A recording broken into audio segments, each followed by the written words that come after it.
अल्लाह ताला नरमी को हर काम में पसंद करता है। सबसे बड़ी इबादत हलाल रोज़ी कमाना है। अक्लमंद वो है जो अपने नफ्स का मुहासबा करे और मौत के बाद की तैयारी करे। जो शख्स इल्म हासिल करने के लिए रास्ता तय करता है, अल्लाह ताला उसके लिए जन्नत का रास्ता आसान कर देता है। अल्लाह ताला हर रात आसमान दुनिया पर आता है और फरमाता है कोई मांगने वाला कि मैं उसको दूँ। अल्लाह के नज़दीक सबसे ज़्यादा मुअज़्ज़ज़ वो है जो सबसे ज़्यादा परहेज़गार है।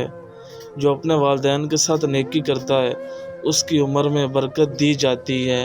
अल्लाह ताला को सबसे ज़्यादा पसंद वो बंदा है जो बंदों को नफ़ा पहुँचाए। तुम में सबसे बेहतर वो है जो अपने घर वालों के लिए बेहतर है। बिस्तर पर बैठकर खाना खाने से ये एक मुसीबत घर में आती है। इस मुसीबत का नाम बिस्तर को धोना है। अगर सालन या चाय गिर जाए तो